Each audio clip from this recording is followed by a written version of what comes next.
Katika kijiji cha Mzingi wa Dhiri, kulikuwepo simulizi zilizokuwa zikipeperushwa kimya kimya kama upepo wa usiku, simulizi ambazo watu walikuwa wakijifanya hawazisikii mchana, lakini wakizikumbuka kwa woga wanapolala. Kati ya hadithi hizo kulikuwepo jina moja lililotamkwa kwa heshima, kwa tamaa, kwa hofu na kwa mshangao.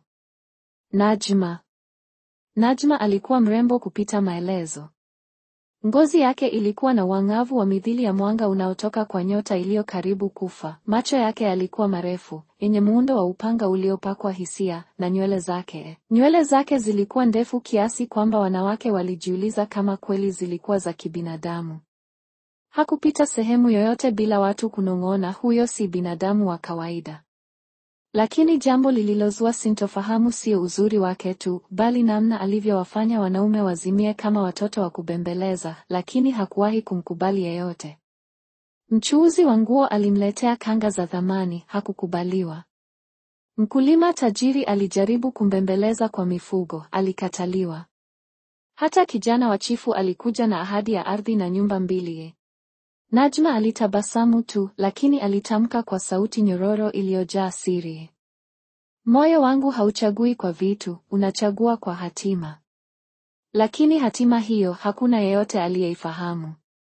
Kuna kitu kilikuwa kinawatokea wanaume waliothubutu kumfuata kwa ukaribu wa mapenzi. Kitu ambacho watu walizungumza chini ya pumzi, wakitetemeka kama majani yaliyokutana na upepo wa mashetani. Kila aliyewahi kuanzisha mahusiano naye, hata kwa siri, hata kwa mawazo ya tamaa, alitoweka. Wengine walipatikana baada ya siku 3, wakiwa hawajitambui, wakinukia harufu ya udongo uliochimbuliwa hivi punde. Wengine hawakurudi kabisa. Lakini hakuna aliyewahi kujua kilichotokea kabla ya kutoweka kwao. Hakuna aliyewahi kumgusa Najma kimapenzi na kurudi kusimulia. Kwenye kijiji kulizuka uvumi kuwa kuna kafara. Wengine walisema Najma ni mteuliwa wa wachawi wa pori la Mwanga Usiku, waliompa urembo usio wa kawaida kwa masharti ya kutoa nafsi za wale wanaomtamani. Wengine walisema alizidikwa na pepo wa tamaa, pepo anayekula nguvu za wanaume kama mnyama wakfu. Wachache waliokuwa na ujasiri wa kutosha waliamini kuna laana ya ukoo iliyoanza kabla ya yeye kuzaliwa. Lakini hakuna aliyewahi kuthibitisha chochote. Mpaka alipofika kijijini mwanaume mmoja mjasiri kupita wote, mwenye nguvu na roho ambayo wachawi wangeitambua hata kabla ya kumwona. Mtu ambaye kwa sababu zake mwenyewe hakutaka mali wala heshima, alitaka tu kujua siri iliyokuwa ikiviza nyuma ya uso mrembo wa Najma. Na hapa ndipo hadithi inaanza kugeuka.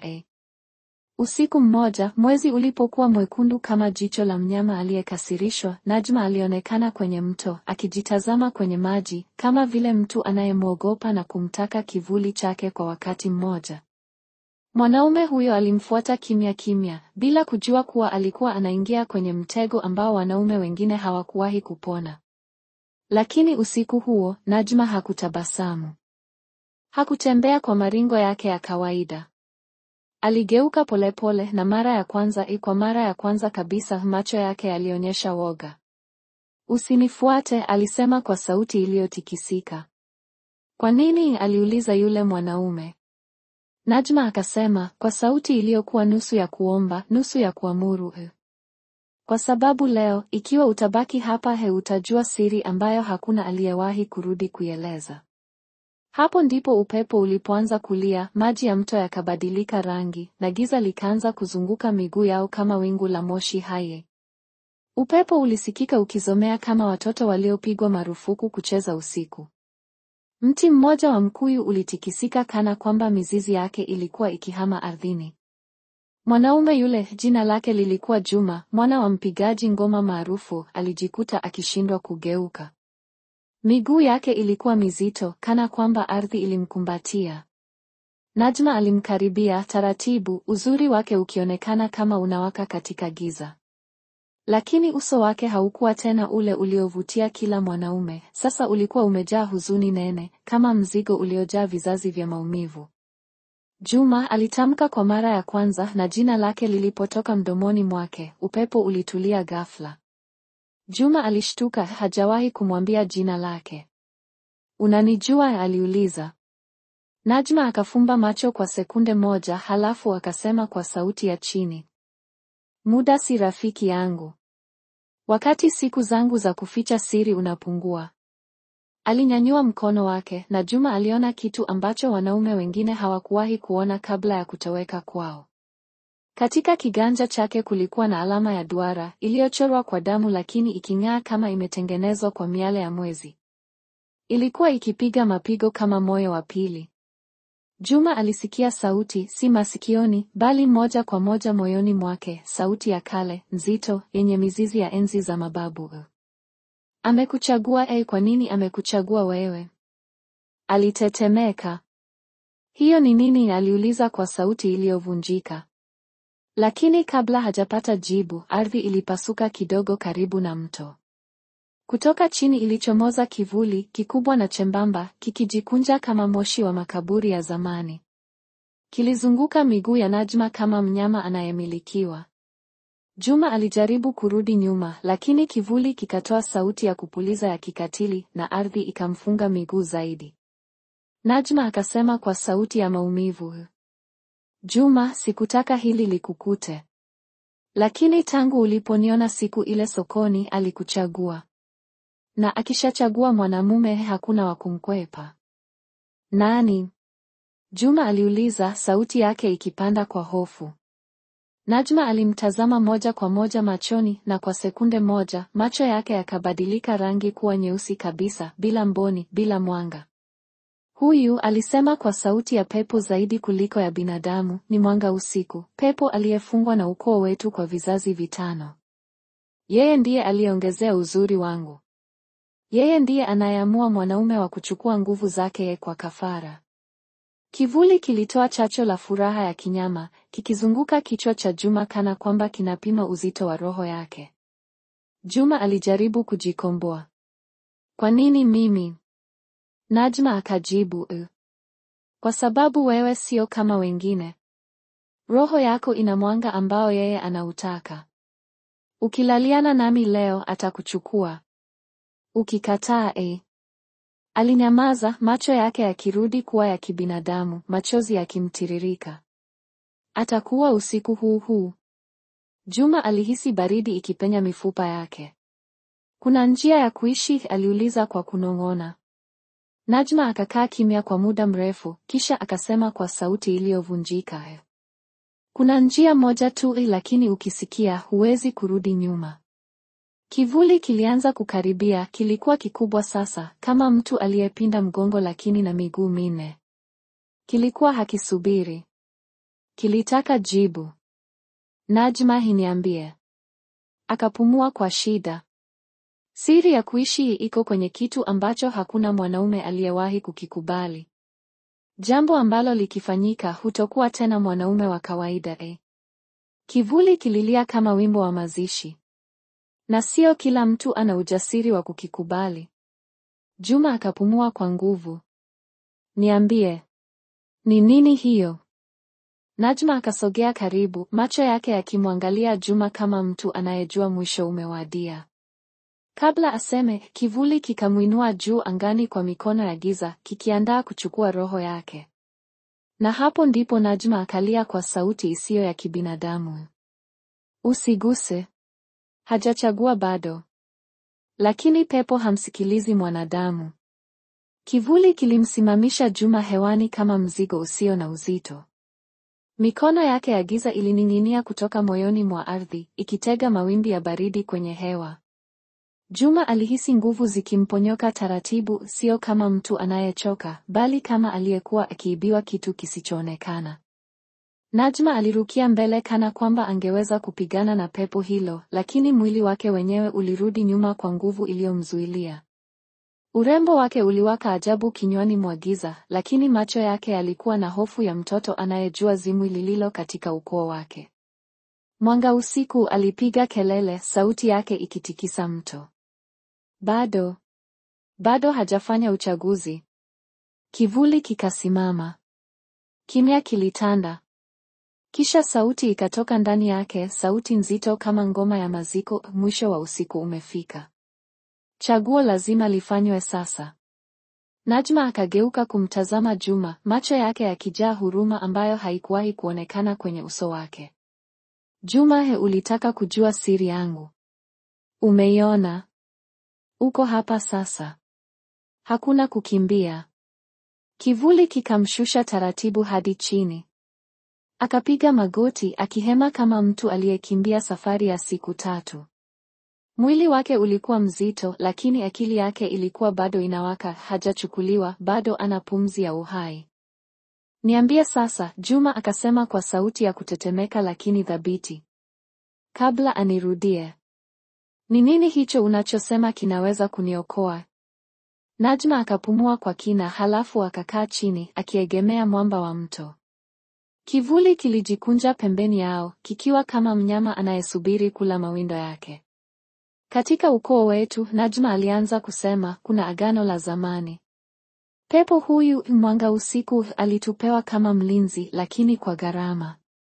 Ili sisi tuwe na uzuri, utajiri, mvuto, roho za wanaume lazima zipotee mara kwa mara. Wengine wa ukoo wangu wamekula kafara hizi bila huruma. Wanapenda urembo wao kuliko roho zao. Akainamisha kichwa. Mimi sikuwa hivyo. Nilipokuwa, mama alinitisha. Alisema siku moja nitakuwa kivutio kikubwa kiasi kwamba pepo atataka kuchukua roho nyingi zaidi kupitia mimi. Na sasa imefika. Juma akamwangalia, uso wake ukijaa maswali. Lakini kabla aseme chochote, Najma aliinua mkono wake wenye alama ya duara. Mwanaume anayenikaribia kimapenzi huwa anakuwa kifungu cha agano. Mwanga usiku anachukua roho yake kama kodi. Hivyo ndivyo ilivyokuwa mpaka leo. Juma akawa anasikiliza kama mtu anayesubiri hukumu. Kuna njia moja ya kukomesha, Najma akasema. Njia ya pekee ya kuishi ni hii. Akasita. Kivuli kikaanza kutikisika, kikitoa milio ya kukasirika. Najma akaendelea kwa haraka. Mwanaume akinikubali sio kama mpenzi, bali kama mke wake wa kiroho. Bila tendo la mwili. Bila tamaa. Akinilinda bila kutamani. Akanichagua bila kunitumia. Uko tayari? Ukiikubali, mwanga usiku anafungwa. Mimi nakuwa huru. Lakini wewe Akamtazama moja kwa moja machoni. Hutatamani mwanamke mwingine maishani mwako. Roho yako itafungwa kwangu daima, hata nikiwa mbali, hata tukiwa hatuishi pamoja. Juma alitetemeka. Hilo lilikuwa zaidi ya ndoa, lilikuwa kifungo cha damu, kizuizi cha roho. Na nikikataa? Aliuliza. Najma akamwangalia kwa macho yaliyokufa. Basi pepo atakula roho yako na nitaishi na laana ya kutowalinda wanaume wanaonikaribia. Kimya kizito kikafuata. Kivuli kikatoa pumzi ndefu, kikipanda juu kama moshi unaofunika mwezi. Sasa chaguo lilikuwa kwa Juma. Alijihisi moyo ukipiga kama ngoma ya vita. Kila kitu ndani yake kilitaka kukimbia. Lakini pia aliona kitu machoni mwa Najma, kitu ambacho hakukuwa uongo, wala uchawi, ukweli na mateso ya kutoweza kuchagua hatima yake. Juma akamka akitetemeka. Akasogea mbele. Najma akafunga macho, akingojea jibu ambalo lingeamua hatima ya wote watatu, binadamu, mwanamke wa laana na pepo mkongwe wa vizazi vitano. Najma, Juma akasema kwa sauti ya utulivu mzito. Chaguo langu ni upepo ulipuliza kama mtu aliyelalama. Maji ya mto yakatulia kana kwamba yalikuwa yakisikiliza. Kivuli kikapepea juu yao kama wingu la hasira lililotundikwa, kikisubiri hukumu. Juma alimkazia macho Najma, macho mazuri yaliyokuwa na huzuni ya vizazi, macho ya mwanamke aliyekuwa amejifunga katika mtego ambao hakuwahi kuomba. Kwa sekunde kadhaa, Juma alihisi ulimwengu mzima ukivunjika kimya kimya pembeni yake. Kisha akasema kwa sauti ndogo lakini thabiti, Najma, nakuchagua. Najma alifungua macho yake kwa mshangao. Kivuli kilipiga ukulele wa hasira, mawimbi ya giza yakachafua maji ya mto. Lakini Juma hakuondoa macho yake kutoka kwa Najma. Nakuchagua kama mke wa roho. Si kwa mwili. si kwa tamaa, lakini kwa uaminifu, kwa uzima wako, kwa uhuru wako. Ikiwa roho yangu itafungwa kwako milele, basi iwe hivyo. Lakini pepo huyu leo anamaliza utumwa wake kwako. Najma aliangua kilio cha kushtua, sio cha woga, bali cha furaha iliyovunjika mara elfu. Kivuli kilipiga kelele ng'ong'ongo, kikitetemesha ardhi yote. Juma alihisi nguzo ya baridi ikimgonga kifuani, ikijaribu kumpasua moyo ili kumzuia. Lakini hakutikisika. Akasimama imara, akalinyosha mkono wake. Najma alinyosha wake pia. Mikono yao ilipogusana, duara la damu mkononi mwa Najma lilianza kung'ara. Miale miekundu ikatoka juu kama moto wa ajabu. Ardhi ikatikisika. Maji yakageuka kuwa meusi. Kivuli kikaanza kupungua kama kinayeyushwa na nuru ya mwezi. Mwanga usiku akalia kwa sauti ya kilio cha kale. Huyu mwanamume ametupa chaguo lisilowahi kutolewa. Saizi ya kivuli ikapungua zaidi hadi ikawa moshi mweusi unaozunguka ardhini, kisha ikatoweka kabisa ndani ya ufa wa udongo, huku ikipeluka kama moshi wa jivu la mwisho. Kimya. Ulimwengu mzima ukawa kimya. Najma alianguka, lakini Juma alimshika haraka. Alimgusa mashavuni, na kwa mara ya kwanza tangu kuzaliwa kwake, Najma aliweza kupumua bila mizani ya pepo moyoni. Aliweza kuhisi uzito wa dunia kama mwanadamu wa kawaida. Juma alinong'ona, sauti yake ikiwa nyororo bila uchawi wowote. Umeniacha huru. Lakini kabla furaha haijapanuka, Juma akahisi kitu ndani ya moyo wake, kitu kilicho kama kamba ya moto inayofunga roho yake kwa Najma. Hakuumia, lakini alihisi mkataba ukiingia ndani yake, ukichorwa kwenye nafsi, si mwili. Najma alitazama macho yake. Umenikomboa, alisema kwa masikitiko na heshima. Lakini gharama yake sasa ni wewe uliyenifunga. Juma akatabasamu kwa utulivu. Sio kifungo, Najma, bali kiapo. Kisha akasimama akimuinua. Lakini huo haukuwa mwisho wa laana, bali mwanzo wa maisha mapya. Habari zilienea katika kijiji cha Mzingiwadhiri kuhusu siku ile mto ulipozimika kama moto uliofukiwa. Watu hawakujua kilichotokea, lakini walimwona Najma akitembea bila kivuli cha ajabu, bila macho yenye nguvu zisizoelezeka. Urembo wake bado ulikuwa, lakini ulikuwa wa kawaida kwa mwanadamu. Na Juma kwa upande wake hakutafuta mwanamke mwingine. Sio kwa sababu hakuruhusiwa, bali kwa sababu moyo wake ulipata pumziko katika siri nzito aliyokuwa amebeba. Alijua kikamilifu kwamba roho yake na ya Najma zimefungana, si kwa maumivu, bali kwa ukombozi. Kwa muda walizoea hali hiyo. Walitembea pamoja, si kama wapenzi waliozuiliwa, bali kama watu wawili waliounganishwa na nguvu ya siri ya ukoo wa kale. Na mwanga usiku hakuwahi kuonekana tena. Lakini wakati mwingine, usiku ukiwa kimya mno, wanawake wa kijiji waliapa kusikia upepo ukisema kwa mbali, mliochagua upendo badala ya tamaa imevunja mnyororo wa vizazi. Najma alitabasamu kila aliposikia maneno hayo. Kwa mara ya kwanza alikuwa mwanadamu aliye huru. Na Juma aliishi maisha yake akijua kuwa kumbukizi ya roho yao ni zaidi ya mapenzi, ni agano lililogeuza laana kuwa uhai. Asante kwa kusikiliza simulizi hii. Kama umeipenda, tuachie maoni yako. Pia tuambie unasikiliza kutoka wapi. Kwaherini, tuonane video ijayo.